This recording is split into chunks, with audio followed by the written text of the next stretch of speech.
Good morning everyone. So ಇವತ್ತು ಇಂಗ್ಲೀಷಲ್ಲಿ ನಾನು ಎಕ್ಸಾಮ್ ಓರಿಯೆಂಟೆಡ್ ಕ್ವಶನ್ಸನ್ನು ಸಾಲ್ವ್ ಮಾಡ್ತಾ ಇದ್ದೀನಿ.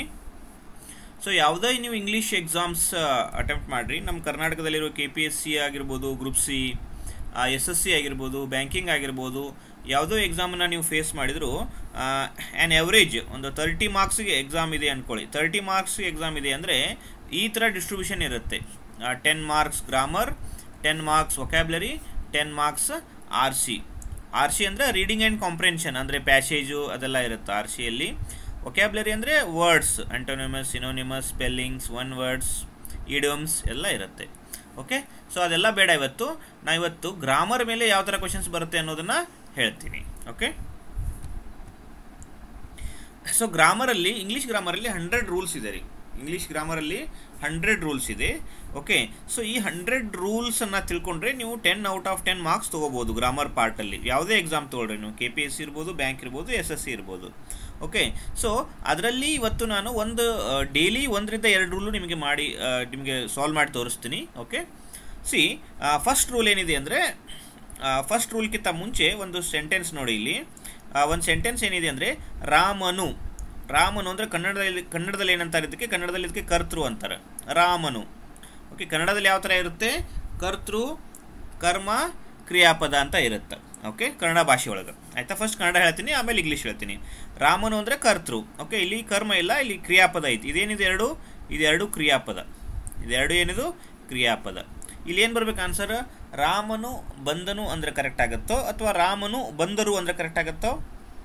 ರಾಮನು ಬಂದನು ಅನ್ನೋದು ಕರೆಕ್ಟ್ ಆಗುತ್ತಾ? ಬಂದರು ಅನ್ನೋದು ಏನಾಗತ್ತಾ? ತಪ್ಪಾಗತ್ತೆ. ಯಾಕಪ್ಪ ಅಂದ್ರೆ ರಾಮನು ಅನ್ನೋದು ಕರ್ತೃ, ಬಂದನು ಅನ್ನೋದು ಕ್ರಿಯಾಪದ. ಇಲ್ಲೊಂದು ರೂಲ್ ಇದೆ, ಕನ್ನಡ ಒಳಗೆ ಐತಿ, ಆಮೇಲೆ ಇಂಗ್ಲೀಷ್ನಾಗ ಹೇಳ್ತೀನಿ. ಕನ್ನಡ ಒಳಗೆ ಏನೈತಿ ಅಂದ್ರೆ, ಕರ್ತೃ ಏಕವಚನದಲ್ಲಿದ್ದರೆ ಕ್ರಿಯಾಪದ ಏಕವಚನದಲ್ಲಿರಬೇಕು. ಸೊ ರಾಮನು ಅನ್ನೋದು ಏಕವಚನದಲ್ಲಿದೆ, ರಾಮನು ಅಂದ್ರೆ ಒಬ್ಬನವ, ಅದಕ್ಕೆ ಏಕವಚನ ಐತಿ. ಸೊ ರಾಮನು ಏಕವಚನದಲ್ಲಿರೋದ್ರಿಂದ ಬಂದನು ಅನ್ನೋದು ಸಹ ಏಕವಚನ ಆಗಬೇಕು. ಕರ್ತೃ ಏಕವಚನದಲ್ಲಿದ್ದರೆ ಕ್ರಿಯಾಪದ ಏಕವಚನದಲ್ಲಿರಬೇಕು. ಓಕೆ, ಸೊ ಇದು ನೋಡಿ ಇನ್ನೊಂದು ಕ್ವಶನು. ಹುಡುಗರು ಅಂದರೆ ಏನಿದು? ಹುಡುಗರು ಅಂದರೆ ಇದು ಕರ್ತೃ. ಓಕೆ, ಸೊ ಇಲ್ಲಿ ಬಹುವಚನ ಆಯ್ತು. ಈಗ ಕರ್ತೃ ಬಹುವಚನವಾದರೆ ಕ್ರಿಯಾಪದ ಏನಾಗಬೇಕು? ಕ್ರಿಯಾಪದವರು ಬಹುವಚನ ಆಗಬೇಕು. ಓಕೆ, ಸೊ ನಿಮಗೆಲ್ಲ ಅನಿಸ್ಬೋದು, ಏನು ಸರ್ ಇಂಗ್ಲೀಷು ಕನ್ನಡನೋ ಅಂತೇಳಿ. ಓಕೆ, ಕನ್ನಡ ಕ್ಲಾಸ್ ತೊಗೊಂಡಿದ್ರು. ಓಕೆ, ಸೊ ಇಂಗ್ಲೀಷಿನ ನೆಕ್ಸ್ಟ್ ಸ್ಕ್ರೀನ್ಗೆ ಹೋಗ್ತೀನಿ. ಬಟ್ ಹೋಗೋಕ್ಕಿಂತ ಮುಂಚೆ ನಿಮಗೆ ಕನ್ನಡ ಭಾಷೆ ಯಾವ ಥರ ಇದೆ ಅಂತ ಹೇಳ್ಕೊಡ್ತಾ ಇದ್ದೀನಿ. ಯಾಕೆ ಹೇಳ್ಕೊಡ್ತಾ ಇದ್ದೀನಿ ಅಂದರೆ, ಇದೇ ಲಾಜಿಕನ್ನು ನೀವು ಇಂಗ್ಲೀಷಲ್ಲೂ ಅಪ್ಲೈ ಮಾಡ್ಬೋದು. ಓಕೆ, ಸೊ ಈಗ ನೆಕ್ಸ್ಟ್ ಇಂಗ್ಲೀಷ್ಗೆ ಹೋಗೋಣ.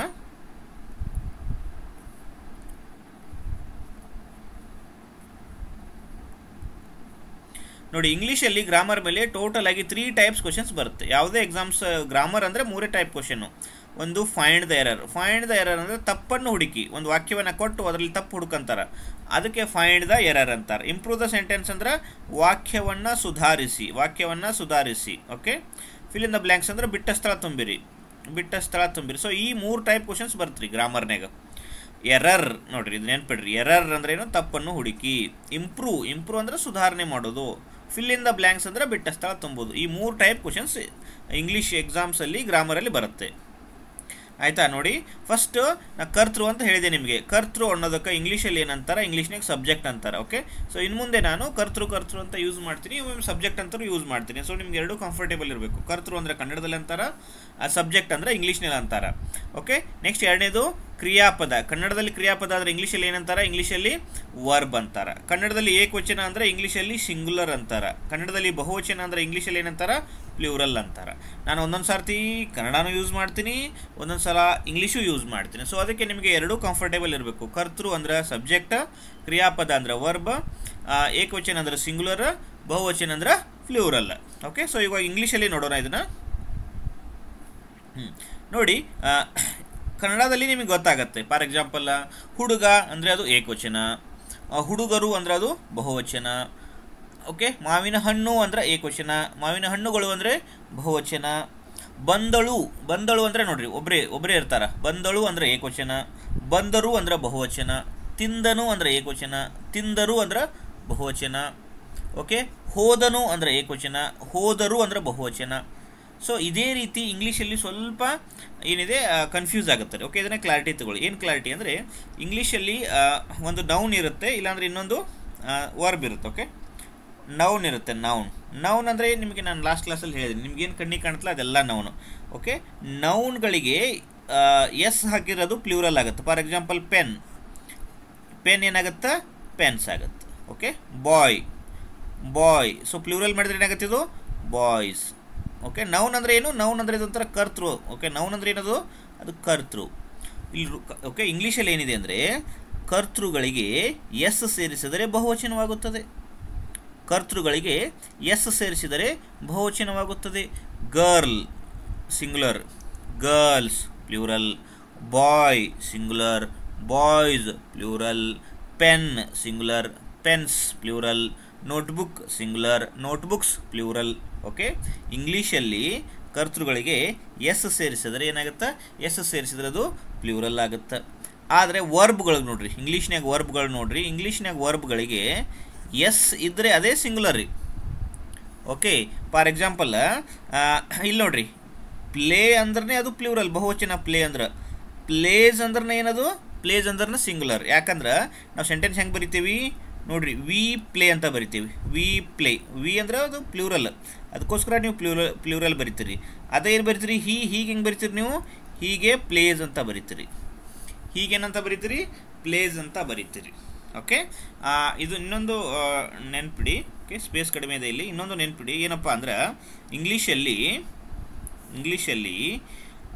ಹೀ ಶಿ ಇಟ್ ಅಂದ್ರೆ ಸಿಂಗುಲರ್. ಇಂಗ್ಲೀಷ್ನಲ್ಲಿ ಹೀ ಶಿ ಇಟ್ ಅಂದ್ರೆ ಸಿಂಗುಲರ್. ವಿ ಯು ದೇ ಅಂದರೆ ಯಾವಾಗಲೂ ಪ್ಲೂರಲ್ ಇಂಗ್ಲೀಷ್ನಾಗ. ಓಕೆ, ಇಂಗ್ಲೀಷಲ್ಲಿ ಐ ಅನ್ನೋದು ಕ್ಲಾರಿಟಿ ಇಲ್ಲ. ಒಂದೊಂದು ಸರ್ತಿ ಸಿಂಗುಲರು ಯೂಸ್ ಮಾಡ್ತಾರೆ, ಒಂದು ಸರ್ತಿ ಪ್ಲೂರಲ್ಲು ಯೂಸ್ ಮಾಡ್ತಾರೆ. ಐ ಬಗ್ಗೆ ಕ್ಲಾರಿಟಿ ಇಲ್ಲ. ಇಂಗ್ಲೀಷಲ್ಲಿ ಯು ಅನ್ನೋದು ಯಾವಾಗಲೂ ಪ್ಲೂರಲ್ಲ ನೋಡ್ರಿ. ಇಂಗ್ಲೀಷಲ್ಲಿ ಯು ಅನ್ನೋದು ಯಾವಾಗೂ ಪ್ಲೂರಲ್. ವಿ ಅನ್ನೋದು ಯಾವಾಗೂ ಪ್ಲೂರಲ್. ದೇ ಅನ್ನೋದು ಯಾವಾಗಲೂ ಪ್ಲೂರಲ್. ಹೀ ಶಿ ಇಟ್ ಅಂದ್ರೆ ಸಿಂಗುಲರ್. ಸೊ ಇದನ್ನ ಯಾಕೆ ಹೇಳ್ತಾ ಇದ್ದೀನಿ ಅಂದರೆ ಇದೆಲ್ಲ ಕರ್ತೃಗಳು. ಕರ್ತೃ ಏಕವಚನವಾದರೆ ಅದಕ್ಕೆ ಬರುವಂಥ ಕ್ರಿಯಾಪದನೂ ಏನಾಗಬೇಕು? ಸಿಂಗುಲರ್ ಆಗಬೇಕು. ಓಕೆ, ಸಬ್ಜೆಕ್ಟ್ ಫ್ಲೂರಲ್ ಆದ್ರೆ ವರ್ಬು ಏನಾಗಬೇಕು? ವರ್ಬು ಫ್ಲೂರಲ್ ಆಗಬೇಕು. ಓಕೆ, ಇದೇ ಮೇನ್ ಚಾಪ್ಟರ್ ಇಂಗ್ಲೀಷ್ನಲ್ಲಿ. ಇದನ್ನ ಅರ್ಥ ಮಾಡ್ಕೊಂಡ್ರೆ ನಿಮ್ಗೆ ಆಲ್ಮೋಸ್ಟ್ ಇಂಗ್ಲೀಷ್ ಅರ್ಥ ಆದಂಗೆ ರೀ. ಓಕೆ, ಸಬ್ಜೆಕ್ಟ್ ವರ್ಬ್ ಅಗ್ರಿಮೆಂಟ್ ಅರ್ಥ ಆದರೆ ನಿಮಗೆ ಪೂರ್ತಿ ಚಾಪ್ಟರ್, ಪೂರ್ತಿ ಇಂಗ್ಲೀಷ್ ಗ್ರಾಮರೇ ಅರ್ಥ ಆದಂಗೆ. ಆಯಿತಾ?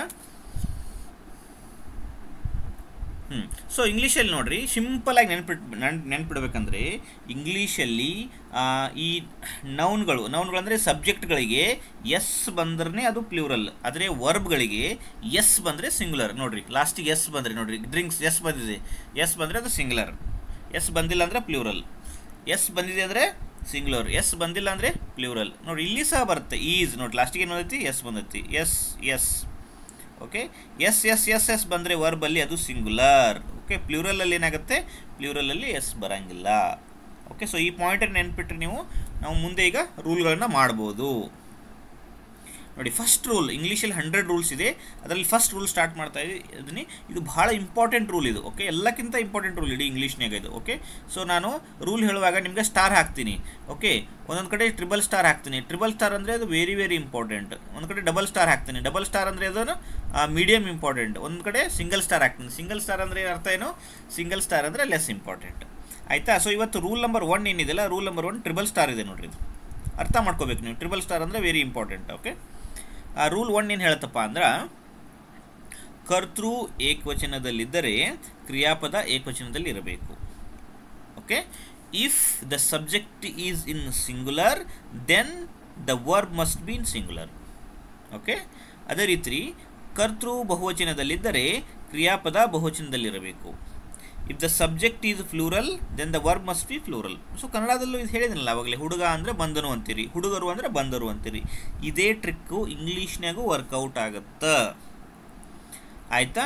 ಇದು ನೋಡಿರಿ, ಇದೆಲ್ಲ SSC MTS ಮತ್ತು ನಮ್ಮ ಕರ್ನಾಟಕ PDO KPSC ಗ್ರೂಪ್ ಸಿಯಿಂದ ನಾನು ಒಂದಿಷ್ಟು ಕ್ವಶನ್ಸ್ಗಳನ್ನ ಕಲೆಕ್ಟ್ ಮಾಡಿದ್ದೀನಿ. ರೀಸೆಂಟಾಗಿ ಒಂದು 2-3 ವರ್ಷದಲ್ಲಿ ಬಂದಂಥ ಕ್ವಶನ್ಗಳಿದು. ಆಯಿತಾ? ಇಲ್ಲಿ ನೋಡಿರಿ, ಒಂದನೇ ಕ್ವಶನ್ ಏನಿದೆ? The 91-year-old lady. The 91-year-old lady ಅಂದರೆ ಇದು ಸಬ್ಜೆಕ್ಟ್ ಆಯ್ತು. ಇದು 91-year-old ಲೇಡಿ ಅಂದರೆ ಏನಾಯ್ತು? ಇದು ಸಬ್ಜೆಕ್ಟ್ ಆಯಿತು. ಇದರ ಅರ್ಥ ಏನು ರೀ? 91-year-old ಲೇಡಿ ಅಂದ್ರೆ 91 ವರ್ಷದ ಮಹಿಳೆ. ಓಕೆ, ಲೇಡಿ ಇಲ್ಲಿವರೆಗೂ ಇದೆ. ಅದು ದ 91 ಓಲ್ಡ್ ಲೇಡಿ ಇದರ ಅರ್ಥ ಏನು? 91 ವರ್ಷದ ಮಹಿಳೆ. ನೋಡಿ ಅರ್ಥ ಮಾಡ್ಕೊಳ್ಳಿ, ಒಬ್ಬರೇ ಇದ್ದಾರೆ, ತುಂಬ ಜನ ಇದ್ದಾರೆ ಇಲ್ಲಿ. 91 ಓಲ್ಡ್ ಲೇಡಿ ಅಂದರೆ ಒಬ್ಬರೇ ಇದ್ದಾರೆ, ಅವರು ಒಬ್ಬರೇ ಇದ್ದಾರೆ ಅಂದರೆ ಅರ್ಥ ಏನದು? ಅದು ಸಿಂಗುಲರ್. ಸೊ ಸಬ್ಜೆಕ್ಟ್ ಸಿಂಗುಲರ್ ಆದರೆ ಮುಂದೆ ಏನಾಗಬೇಕು? ಮುಂದೆ ವರ್ಬು ಸಹ ಸಿಂಗುಲರ್ ಆಗಬೇಕು. ನಿಮ್ಗೆ ಹೇಳಿದ್ದೆ ನಾನು, ಈಸ್ ಅಂದರೆ ಸಿಂಗುಲರ್, ಆರ್ ಅಂದರೆ ಪ್ಲೂರಲ್, ವಾಸ್ ಅಂದರೆ ಸಿಂಗುಲರ್, ವರ್ ಅಂದರೆ ಪ್ಲೂರಲ್, ಹ್ಯಾಸ್ ಅಂದರೆ ಸಿಂಗುಲರ್, ಹ್ಯಾವ್ ಅಂದರೆ ಪ್ಲೂರಲ್. ಇಷ್ಟು ನೆನ್ಪಿಟ್ಬಿಡಿ ನೀವು, ಇಷ್ಟು ಬಯಾಟ್ ಮಾಡಿಬಿಡ್ರಿ. ಈಸ್ ಅಂದ್ರೆ ಸಿಂಗುಲರ್, ಆರ್ ಅಂದರೆ ಪ್ಲೂರಲ್, ವಾಸ್ ಅಂದ್ರೆ ಸಿಂಗುಲರ್, ವರ್ ಅಂದ್ರೆ ಪ್ಲೂರಲ್, ಹ್ಯಾಸ್ ಅಂದ್ರೆ ಸಿಂಗುಲರ್, ಹ್ಯಾವ್ ಅಂದ್ರೆ ಪ್ಲೂರಲ್. ಓಕೆ, ಸೊ ಇಲ್ಲಿ 91 ಓಲ್ಡ್ ಲೇಡಿ ಅನ್ನೋದು ಸಿಂಗುಲರ್ ಐತಿ, ಅದಕ್ಕೋಸ್ಕರ ನಿಮ್ಗೆ ಏನು ಬರಬೇಕಿಲ್ಲಿ? ಇಲ್ಲಿ ಸಿಂಗುಲರ್ ಬರಬೇಕು, ಹ್ಯಾವ್ ಅಲ್ಲ. ಏನು ಬರಬೇಕಿಲ್ಲಿ? ಹ್ಯಾಸ್ ಬರಬೇಕು. ಅವ್ರ ಕ್ವಶನ್ ಏನು ಕೇಳಿದಾರಪ್ಪ ಅಂದ್ರೆ, ಯಾವ ಭಾಗದಲ್ಲಿ ತಪ್ಪಿದೆ? ಫೈಂಡ್ ದ ಎರರ್ ಅಂತ ಹೆಡ್ಡಿಂಗ್ ಹಾಕಿರ್ತಾರೆ, ನಾನು ಹಾಕಿಲ್ಲ. ಯಾವ ಭಾಗದಲ್ಲಿ ತಪ್ಪಿದೆ ನೋಡ್ರಿ. ಆಫ್ ಕ್ರಿಕೆಟ್ ಫಾರ್ ಡಿಕೆಟ್ಸ್ ಇದರಲ್ಲಿ ತಪ್ಪಿದೆಯಾ? ಇಲ್ಲ, ಕರೆಕ್ಟ್ ಆಗಿದೆ. ಓಕೆ, ದ 91 ಓಲ್ಡ್ ಲೇಡಿ ಇದರಲ್ಲಿ ತಪ್ಪಿದೆಯಾ? ಇಲ್ಲ. ಹ್ಯಾವ್ ಬೀನ್ ಅ ಫ್ಯಾನ್ ನೋಡ್ರಿ, ಇದರಲ್ಲಿ ತಪ್ಪಿದೆ. ಯಾಕೆ? ಏನಾಗಬೇಕಾಗಿತ್ತದು? ಹ್ಯಾಸ್ ಬೀನ್ ಅ ಫ್ಯಾನ್ ಆಗಬೇಕಾಗಿತ್ತು. ಸೊ ಆದ್ದರಿಂದ ಇದು ಏನಾಗುತ್ತೆ? ನಿಮಗೆ ಆನ್ಸರ್ ಆಗುತ್ತೆ. ಎಲ್ಲೂ ಮಿಸ್ಟೇಕ್ ಇಲ್ಲ ಅಂದರೆ ನೀವು ಅವಾಗ ನೋ ಎರರ್ ಅಂತ ಹಾಕ್ಬೋದಾಗಿತ್ತು. ಬಟ್ ಆಲ್ರೆಡಿ ಮಿಸ್ಟೇಕ್ ಸಿಕ್ಕಿದೆ ನಿಮಗೆ. ಓಕೆ, ಸೊ ಇಲ್ಲಿ ನೀವು ಎಕ್ಸಾಮಲ್ಲಿ ಇದನ್ನೆಲ್ಲ ಕರೆಕ್ಟ್ ಮಾಡಿಲ್ಲ ಬರೆಯೋಂಗಿಲ್ಲ. Okay, simple. ಎಕ್ಸಾಮಲ್ಲಿ ಏನು ಕೇಳ್ತಾರೆ? ಎಲ್ಲಿ ಮಿಸ್ಟೇಕ್ ಇದೆ, ಇಲ್ಲಿ ಮಿಸ್ಟೇಕ್ ಇದೆ, ಏನು ಮಿಸ್ಟೇಕು ಅದೆಲ್ಲ ಏನು ಕೇಳಲ್ಲ ಅವರು. ಅವ್ರು ಕೇಳೋದೇನು? ಯಾವ ಭಾಗದಲ್ಲಿ ತಪ್ಪಿದೆ, ಈ ಭಾಗದಲ್ಲಿ ತಪ್ಪಿದೆ, ಅಷ್ಟೇ ಮುಗೀತು. Okay, yes. ಇವಾಗ ಎರಡನೇ ಕ್ವಶನ್ ನೋಡೋಣ. ನೋಡ್ರಿ, ಆಲ್ ದ ಸ್ಟೂಡೆಂಟ್ಸ್ ಅಂದರೆ ಏನು? ಎಲ್ಲ ವಿದ್ಯಾರ್ಥಿಗಳು. ನೋಡಿರಿ, ನೀವೇ ಥಿಂಕ್ ಮಾಡಿರಿ. ಎಲ್ಲ ವಿದ್ಯಾರ್ಥಿಗಳು ಅಂದರೆ ಅದು ಸಿಂಗ್ಯುಲರ್ ಆಯಿತಾ, ಫ್ಲೂರಲ್ ಆಯಿತಾ? ನೋಡಿ, ಇದು ಪ್ಲೂರಲ್ ಆಯಿತು, ಸ್ಟೂಡೆಂಟ್ಸ್. ಓಕೆ, ಸೊ ಫ್ಲೂರಲ್ ಆದಾಗ ವರ್ಬ್ ಹೆಂಗೆ ಬರಬೇಕು? ವರ್ಬು ಪ್ಲೂರಲ್ ಬರಬೇಕು. ನಾನು ನಿಮ್ಗೆ ಹೇಳಿದ್ದೆ, ಈಸ್ ಅಂದರೆ ಸಿಂಗ್ಯುಲರ್, ಆರ್ ಅಂದರೆ ಫ್ಲೂರಲ್. ಸೊ ಇಲ್ಲಿ ಈಸ್ ಅಲ್ಲ, ಇಲ್ಲಿ ಏನು ಬರಬೇಕು?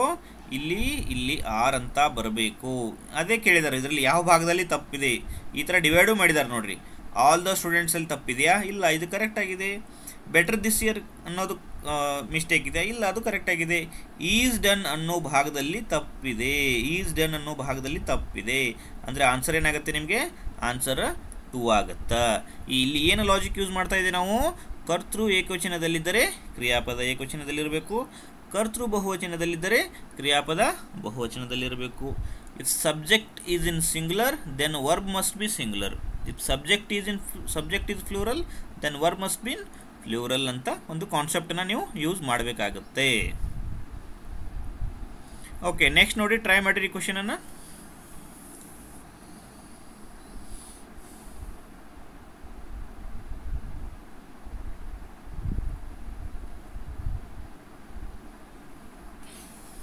ಇಲ್ಲೇನಿದೆ ನೋಡಿ, ಚಿಲ್ಡ್ರನ್. ನೋಡಿ, ನಮ್ಮ ಕಡೆ ಎಲ್ಲ ಕಡೆ ನೋಡಿರ್ಬೋದು ನೀವು. ಓಕೆ, ಎಲ್ಲ ಎಷ್ಟು ತಪ್ಪು ಮಾತಾಡ್ತಾರಂದರೆ, ಇಂಗ್ಲೀಷಲ್ಲಿ ನೋಡಿರಿ, ಕನ್ನಡದಲ್ಲಿ ಚೈಲ್ಡ್ ಅಂದ್ರೆ ಮಗು. ಚೈಲ್ಡ್ ಅಂದ್ರೆ ಏನು? ಮಗು. ಚಿಲ್ಡ್ರನ್ ಅಂದ್ರೆ ಏನು? ಚಿಲ್ಡ್ರನ್ ಅಂದರೆ ಮಕ್ಕಳು. ಓಕೆ, ಆಲ್ರೆಡಿ ಇದು ಬಹುವಚನ. ಚಿಲ್ಡ್ರನ್ ಅಂದ್ರೆ ಏನು? ಮಕ್ಕಳು ಅಂದಂಗೆ. ಆದ್ರೆ ನೀವೆಲ್ಲ ಸ್ಕೂಲ್ಗಳೆಲ್ಲ ನೋಡಿರ್ಬೋದು, ಏನು ಹೇಳ್ತಾರೆ? Childrens. Okay, good morning childrens ಅಂತ ಎಲ್ಲ ಅಂತಿರ್ತಾರೆ. ಓಕೆ, ಚಿಲ್ಡ್ರನ್ಸ್ ಅನ್ನೋ ಶಬ್ದ ಇಂಗ್ಲೀಷಲ್ಲಿ ಇಲ್ಲ. ಚೈಲ್ಡ್ ಅಂದರೆ ಮಗು, ಚಿಲ್ಡ್ರನ್ ಅಂದರೆ ಮಕ್ಕಳು. ಚಿಲ್ಡ್ರನ್ಸ್ ಅಂತ ನೀವು ಯೂಸ್ ಮಾಡಬಾರ್ದು. ಓಕೆ, ಚಿಲ್ಡ್ರನ್ ನೋಡಿ, ಚಿಲ್ಡ್ರನ್ ಅಂದರೆ ಏನಿದು? ಸಿಂಗುಲರ್ ಪ್ಲೂರಲ್ ಆಯ್ತು? ಇದು ಪ್ಲೂರಲ್ ಆಯಿತು. ಓಕೆ, ಸೊ ಸಬ್ಜೆಕ್ಟ್ ಪ್ಲೂರಲ್ ಆಯ್ತು ಅಂದ್ರೆ ಮುಂದೆ ಬರುವಂಥ ವರ್ಬು ಏನಾಗಬೇಕು? ಮುಂದೆ ಬರುವಂಥ ವರ್ಬು ಪ್ಲೂರಲ್ ಆಗಬೇಕು. ಆದರೆ ಅವರು ಸಿಂಗುಲರ್ ಯೂಸ್ ಮಾಡ್ಯಾರ. ಸೊ ಇಲ್ಲಿ ನಿಮಗೆ ಮಿಸ್ಟೇಕ್ ಸಿಕ್ತು. ಓಕೆ, ಸೊ ಯಾವ ಭಾಗದಲ್ಲಿ ಮಿಸ್ಟೇಕ್ ಇದೆ ಹೇಳ್ರಿ? ಟು ಬ್ರಿಂಗ್ ಅನ್ನೋ ಭಾಗದಲ್ಲಿ ಮಿಸ್ಟೇಕ್ ಇದೆಯಾ? ದೇರ್ ಓನ್ ಫುಡ್ ಅನ್ನೋ ಭಾಗದಲ್ಲಿ ಮಿಸ್ಟೇಕ್ ಇದೆಯಾ? ಎಲ್ಲೂ ಮಿಸ್ಟೇಕ್ ಇಲ್ಲ ಅಂದರೆ ಅವಾಗೇನು ಹೇಳಬೇಕು? No error. ನೋ ಎರರ್ ಅಂದ್ರೇನು? ತಪ್ಪು ಇಲ್ಲ ಅಂದಂಗೆ. ಆದರೆ ನಿಮಗೆ ಮಿಸ್ಟೇಕ್ ಸಿಕ್ಕಿದೆ. ಮಿಸ್ಟೇಕ್ ಎಲ್ಲಿ ಸಿಕ್ಕಿದೆ? ಚಿಲ್ಡ್ರನ್ ಹ್ಯಾಸ್ ಅನ್ನೋದರಲ್ಲಿ ಮಿಸ್ಟೇಕ್ ಸಿಕ್ಕಿದೆ. ಓಕೆ, ಸೊ ಈ ಭಾಗ ಏನಾಗುತ್ತೆ ನಿಮಗೆ? ಈ ಕ್ವಶನ್ಗೆ ಆನ್ಸರ್ ಆಗುತ್ತೆ. ಆಯಿತಾ? ಸೊ ಇದು ನೆಕ್ಸ್ಟ್ ಕ್ವಶನ್ ಟ್ರೈ ಮಾಡಿ.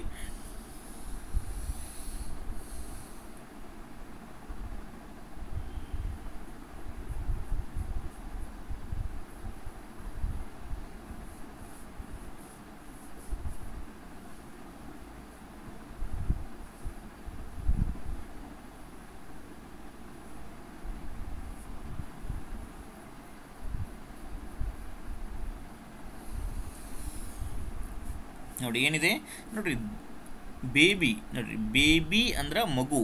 ಓಕೆ, ಒಂದು ಒಂದು ಮಗು. ಓಕೆ, ಆ ಬೇಬೀಸ್ ಅಂದರೆ ತುಂಬ ಜನ, ಇದ್ರ ಬಹುವಚನ ಏನಾಗುತ್ತೆ, ಬೇಬೀಸ್ ಆಗುತ್ತೆ. ಓಕೆ, ಸೊ ಇಲ್ಲೇನಾಗಿದೆ ಅಂದರೆ ದ ಬೇಬಿ ಅಂದರೆ ಇದು ಸಿಂಗುಲರ್. ದ ಬೇಬಿ ಅಂದರೆ ಏನಿದು, ಇದೊಂದು ಸಿಂಗುಲರ್. ಓಕೆ, ಸೊ ಇಲ್ಲಿ ಇದನ್ನ ಪ್ಲೂರಲ್ ಅಂದರೆ ಇದು ಸಿಂಗುಲರ್ ಆಗಿದೆ. ಓಕೆ, ಸಾರಿ, ಇದು ಸಿಂಗುಲರ್ ಆಗಿದೆ. ಇಲ್ಲಿ ಮುಂದೆ ಏನು ಬರಬೇಕು ನಿಮಗೆ, ಇಲ್ಲಿ ಮುಂದೆ ನಿಮಗೆ ಸಿಂಗುಲರೇ ಬರಬೇಕು. ನಾನು ನಿಮಗೆ ಹೇಳಿದ್ದೆ, ವಾಸ್ ಅಂದರೆ ಸಿಂಗುಲರು, ವರ್ ಅಂದರೆ ಪ್ಲೂರಲ್ಲು. ದ ಬೇಬಿ ನೋಡಿರಿ, ದ ಬೇಬಿ ಅನ್ನೋದು ಸಿಂಗುಲರ್ ಆಗಿದೆ. ದ ಬೇಬಿ ಸಿಂಗುಲರ್ ಆಗಿರೋದಕ್ಕೆ ಇದಕ್ಕೇನು ಬರಬೇಕು, ಇದಕ್ಕೆ ವಾಸ್ ಅಂತ ಬರಬೇಕು. ಸೊ ಇಲ್ಲಿ ಮಿಸ್ಟೇಕ್ ಇದೆ, ಇಲ್ಲಿ ಮಿಸ್ಟೇಕ್ ಇದೆ. ಓಕೆ, ಯಾವ ಭಾಗದಲ್ಲಿ ಮಿಸ್ಟೇಕ್ ಇದೆ, ಟು ಈಟ್ ಅನ್ನೋ ಭಾಗದಲ್ಲಿ ಮಿಸ್ಟೇಕ್ ಇದೆಯಾ, ಡ್ಯೂ ಟು ಅನ್ನೋದ್ರಲ್ಲಿ ಮಿಸ್ಟೇಕ್ ಇದೆಯಾ, ಮಿಸ್ಟೇಕ್ ಎಲ್ಲಿದೆ, ದ ಬೇಬಿ ವರ್ ಅನ್ನೋದ್ರಲ್ಲಿ ಮಿಸ್ಟೇಕ್ ಇದೆ. ಓಕೆ, ಅದೇ ಇದರ ಫ್ಲೂರಲ್ ಏನಾಗುತ್ತೆ, ಇದರ ಫ್ಲೂರಲ್ಲು ಓಕೆ ಬೇಬೀಸ್ ಆಗುತ್ತೆ. ಅವಾಗ ಏನು ಬರ್ತಿತ್ತು, ಅವಾಗ ವರ್ ಬರ್ತಿತ್ತು. ಇದು ಇಲ್ಲಿ ಬೇಬೀಸ್ ಇದ್ದಿದ್ರೆ. ಓಕೆ, ಸ್ವಲ್ಪ ಜನ ಕೇಳ್ಬೋದು, ಸರ್ ನೀವು ದ ಬೇಬಿ ವರನ್ನು ವಾಸ್ ಅಂತ ಮಾಡಿದ್ರಿ, ಅದರ ಬದಲಾಗಿ ನಾವು ಇಲ್ಲಿ ಬೇಬಿನ ಬೇಬೀಸ್ ಅಂತಲೂ ಮಾಡಬಹುದಾ ಅಂಥೇಳಿ. ಓಕೆ, ಸೊ ಅವಾಗೂ ಕರೆಕ್ಟ್ ಆಗುತ್ತಲ್ಲ ಸೆಂಟೆನ್ಸು, ದ ಬೇಬಿ ವಾಸ್ ಅಂದರೆ ಕರೆಕ್ಟ್ ಆಗುತ್ತೆ. ಓಕೆ, ನೀವು ಇಲ್ಲಿ ಇದನ್ನು ಎರರ್ನ ಫೈಂಡ್ ಔಟ್ ಮಾಡಿದಿರಿ. ನಾವು ಇಲ್ಲಿ ಫೈಂಡ್ ಔಟ್ ಮಾಡೋಂಗಿಲ್ಲ, ನಾವು ಇಲ್ಲೇ ಫೈಂಡ್ ಔಟ್ ಮಾಡ್ತೇವೆ. ದ ಬೇಬಿ ಅನ್ನೋ ಬದಲಾಗಿ ದ ಬೇಬೀಸ್ ಅಂದ್ರೂ ಕರೆಕ್ಟ್ ಆಗುತ್ತಲ್ಲ ಸೆಂಟೆನ್ಸು. ಓಕೆ, ಸೊ ನೀವು ಯಾಕೆ ಇಲ್ಲೇ ಚೇಂಜ್ ಮಾಡಿದ್ರಿ, ಇಲ್ಲಿ ಯಾಕೆ ಚೇಂಜ್ ಮಾಡಿಲ್ಲ ಅಂಥೇಳಿ. ಓಕೆ, ಸೊ ಈ ಥರ ಒಂದು ಕ್ವಶನು ನನಗೆ ಒಬ್ಬ ಸ್ಟೂಡೆಂಟ್ಸ್ ಕೇಳಿದರು, ಆಯಿತಾ. ಸೊ ಇದಕ್ಕೆ ಎಕ್ಸ್ಪ್ಲನೇಷನ್ ಏನು ಕೊಡಬೇಕು ಅಂತಂದರೆ, ಇಲ್ಲಿ ನೋಡಿ ಒಂದು ಎಕ್ಸಾಂಪಲ್ ಕೊಡ್ತೀನಿ ನಿಮಗೆ. ಈಗ ಫಾರ್ ಎಕ್ಸಾಂಪಲ್ ನೋಡಿರಿ, ಚೇತನ್ ಹಾಲು ಕುಡಿಯುತ್ತಾಳೆ ಅಂತ ಒಂದು ಕೊಟ್ಟಿದ್ದಾರೆ ಅನ್ಕೊಳ್ಳಿ, ಕ್ವಶನ್ ಕೊಟ್ಟು ಇದರಲ್ಲಿ ತಪ್ಪು ಎಲ್ಲಿದೆ ಅಂತ ಕೇಳಿದ್ದಾರೆ, ಫೈಂಡ್ ದ ಎರರ್ ಅಂತ ಕೇಳಿದ್ದಾರೆ. ಚೇತನ್ ಹಾಲು ಕುಡಿಯುತ್ತಾಳೆ. ಸೊ ಆಬ್ವಿಯಸ್ಲಿ ನೀವೇನು ಹೇಳ್ತೀರಿ, ಚೇತನ್ ಅಂದರೆ ಅವನು ಆಗ ಏನು ಬರಬೇಕು, ಕುಡಿಯುತ್ತಾಳೆ ಅಲ್ಲ, ಏನು ಬರಬೇಕದು, ಕುಡಿಯುತ್ತಾನೆ ಅಂತ ಬರಬೇಕು ಅಂತ ನಾನು ಹೇಳ್ತೀನಿ. ಆದರೆ ನೀವೇನು ಹೇಳ್ತೀರಿ, ಸರ್ ಈ ಚೇತನ್ ಬದಲಿ ಇದನ್ನು ಚೇತನ ಮಾಡಿಬಿಡ್ರಲ್ಲ, ಅವಾಗೂ ಸೆಂಟೆನ್ಸ್ ಕರೆಕ್ಟ್ ಆಗುತ್ತಾ. ಚೇತನ ಹಾಲು ಕುಡಿಯುತ್ತಾಳೆ, ಅವಾಗೂ ಕರೆಕ್ಟ್ ಆಗುತ್ತಲ್ಲ ಸೆಂಟೆನ್ಸು. ಓಕೆ, ಸೊ ಅಂತ ನಿಮ್ಗೆ ಅರ್ಥ ಆಗುತ್ತೆ. ಅಂದರೆ ನೀವು ಒಂದು ವಾಕ್ಯವನ್ನು ಸುಧಾರಣೆ ಮಾಡೋದಕ್ಕೆ ಆ ಚೇತನ್ ಅನ್ನೋ ಹುಡುಗನ ಚೇತನ ಮಾಡೋಕ್ಕಾಗೋದಿಲ್ಲ. ಓಕೆ, ಇದು ಫಿಕ್ಸ್ ರೀ, ಚೇತನ್ ಅನ್ನೋ ಹುಡುಗ ಫಿಕ್ಸ್. ಓಕೆ, ಇದನ್ನು ಚೇಂಜ್ ಮಾಡಬೇಕು ನೀವು. ಸೊ ವರ್ಬ್ಗೋಸ್ಕರ ನೀವು ಚೇತನ್ ಅನ್ನೋ ಹುಡುಗನ ಚೇತನ ಅಂತ ಹುಡುಗಿ ಮಾಡೋಕ್ಕಾಗೋದಿಲ್ಲ. ಓಕೆ, ಸೊ ಅದೇ ರೀತಿಯಲ್ಲಿ ಅಲ್ಲಿ ಒಂದೇ ಮಗು ಇದೆ ಅವ್ರ ಹತ್ರ. ಓಕೆ, ಸೊ ನೀವು ಬೇಬೀಸ್ ಅಂತಂದರೆ ತುಂಬ ಮಗು ಆಗಿಬಿಡುತ್ತೆ. ಸೊ ತುಂಬ ಮಗುನ ಎಲ್ಲಿಂದ ತರೋದು. ಓಕೆ, ಸೊ ಇದನ್ನು ಚೇಂಜ್ ಮಾಡೋಕ್ಕಾಗಲ್ಲ. ಸಬ್ಜೆಕ್ಟನ್ನು ಏನು ಚೇಂಜ್ ಮಾಡಬೇಕು, ನಾವು ವರ್ಬನ್ನು ಚೇಂಜ್ ಮಾಡಬೇಕಾಗತ್ತೆ. ಓಕೆ, ಇದು ನೋಡಿ, ಇದೊಂದು ಪಿ ಡಿ ಒ ಕ್ವಶನ್ ರೀ, example. Okay, so P D ಒಲ್ಲಿ ಸ್ವಲ್ಪ ಕ್ವಶನ್ ಸ್ವಲ್ಪ ಲೆವೆಲ್ ಜಾಸ್ತಿ ಇದೆ, ಯಾಕಂದರೆ ಪಿ ಡಿ ಒ ಅಂದರೆ ಆಫೀಸರ್ ಲೆವೆಲ್, ಸ್ವಲ್ಪ ಅದ್ರದ್ದು ಲೆವೆಲ್ ಜಾಸ್ತಿ ಇದೆ. ಓಕೆ, ಜಸ್ಟ್ ಟ್ರೈ ಮಾಡಿರಿ, ಒಂದು 30 ಸೆಕೆಂಡ್ ಟೈಮ್ ಕೊಡ್ತೀನಿ.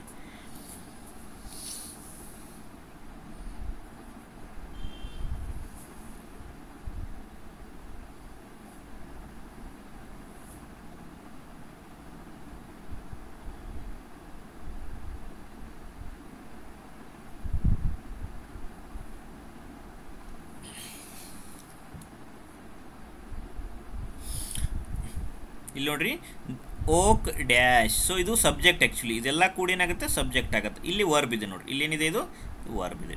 ಓಕೆ, ನಾನು ನಿಮ್ಗೆ ಹೇಳಿದ್ದೆ ಏನಂತೇಳಿ, ರಿಮೇನ್ಸ್ ಅಂದ್ರೆ ಸಿಂಗುಲರ್. ಓಕೆ, ರಿಮೇನ್ ಅಂದರೆ ಪ್ಲೂರಲ್. ಓಕೆ, ಇದು ಸಿಂಗುಲರ್, ಇದೇನಿದು, ಇದು ಪ್ಲೂರಲ್. ಸೊ ಅವರು ಪ್ಲೂರಲ್ ಕೊಟ್ಟಿದ್ದಾರೆ ಇಲ್ಲಿ. ಸೊ ವರ್ಬ್ ಪ್ಲೂರಲ್ ಐತೆ ಅಂದರೆ ಅರ್ಥ ಏನು, ಆಬ್ವಿಯಸ್ಲಿ ಏನಿರಬೇಕಾಗಿತ್ತು, ಇಲ್ಲಿ ಏನಿರಬೇಕಾಗಿತ್ತು, ಇಲ್ಲಿ ಫಿಲ್ ಇನ್ ದ ಬ್ಲ್ಯಾಂಕ್ಸ್ ಹೇಳಿದ್ದಾರೆ ಅವರು. ಅಂದರೆ ಇಲ್ಲೇ ಫಿಲ್ ಮಾಡಬೇಕು ನೀವು, ಬೇರೆ ಆಪ್ಷನ್ ಇಲ್ಲ ಇದಕ್ಕೆ, ಇಲ್ಲೇ ನೀವು ಫಿಲ್ ಮಾಡಬೇಕು. ಸೊ ವರ್ಬ್ ಫ್ಲೂರಲ್ ಇದೆ ನೋಡಿರಿ, ನಾನು ಹೇಳಿದೆ ರಿಮೇನ್ಸ್ ಅಂದ್ರೆ ಸಿಂಗುಲರ್, ರಿಮೇನ್ ಅಂದ್ರೆ ಫ್ಲೂರಲ್. ಓಕೆ, ಪ್ಲೇಸ್ ಅಂದ್ರೆ ಸಿಂಗುಲರ್, ಪ್ಲೇ ಅಂದ್ರೆ ಫ್ಲೂರಲ್. ಸೊ ಇದು ಪ್ಲೂರಲ್ ಇರೋದ್ರಿಂದ ಇಲ್ಲಿ ಪ್ಲೂರಲ್ ಬೇಕು ನಿಮಗೆ. ಸೊ ಓಕ್ ಅಂದರೆ ಅದೊಂದು ಗಿಡ ಅಥವಾ ಮರ. ಓಕೆ, ಸೊ ಓಕ್ ನೋಡಿರಿ ಲೀಫ್ ಆಗಲ್ಲ, ಯಾಕಂದರೆ ಅದು ಫ್ಲೂರಲ್ ಬೇಕು ನಿಮಗೆ. ಸೊ ಅದಕ್ಕೆ ರಾಂಗ್ ಆಗುತ್ತೆ. ಓಕೆ, ಲೀಫ್ ಅನ್ನೋದು ಯಾವ್ಯಾವ ಎಫ್ ಇಂದ ಕೊನೆಗೊಳ್ತಾವಲ್ಲ, ಸೊ ಅದರ ಬಹುವಚನ ಮಾಡಬೇಕಂದ್ರೆ ಏನು ಮಾಡಬೇಕು ನೀವು, ಎಫ್ ಬದಲಾಗಿ ವಿ ಎಸ್ ಬಳಸಬೇಕು. ಓಕೆ, ಸೊ ನಾನು ನೌನ್ ಚಾಪ್ಟರ್ನ ಸಿಂಗ್ಯುಲರ್ ಫ್ಲೂರಲ್ ಅಂತ ಒಂದು ಕಾನ್ಸೆಪ್ಟ್ ಇದೆ, ಆ ಕಾನ್ಸೆಪ್ಟ್ ಮಾಡೋದ್ರಲ್ಲಿ ನಿಮಗೆ ಇದನ್ನು ಫಸ್ಟ್ ಹೇಳ್ತೀನಿ. ಓಕೆ, ಸಿಂಗ್ಯುಲರ್ ಅಂದರೆ ಏನು, ಫ್ಲೂರಲ್ ಅಂದರೆ ಏನು, ಸಿಂಗ್ಯುಲರ್ ಟು ಫ್ಲೂರಲ್ ಯಾವ ಥರ ಮಾಡಬೇಕು ಅನ್ನೋದು ಹೇಳ್ತೀನಿ, ಆಯಿತಾ. ಸೊ ಆಬ್ವಿಯಸ್ಲಿ ಏನಾಗುತ್ತೆ, ಆನ್ಸರ್ ಲಿವ್ಸ್ ಅಂತ ಆಗುತ್ತೆ. ಆನ್ಸರ್ ಏನಾಗುತ್ತೆ ಲಿವ್ಸ್ ಅಂತ ಆಗುತ್ತೆ. ಓಕೆ, ಸೊ ಟೋಟಲ್ ಆಗಿ ಇಂಗ್ಲೀಷಲ್ಲಿ 100 ರೂಲ್ಸ್ ಇದೆ. ಓಕೆ, ಸೊ ನೀವು ಒಂದೇ ದಿನ ನಾನು 4-5 ರೂಲ್ಸ್ ತಿಳ್ಕೊಂಡ್ರೆ ನಿಮಗೆ ಇದು ಭಾಳ ಹೆವಿ ಆಗುತ್ತೆ.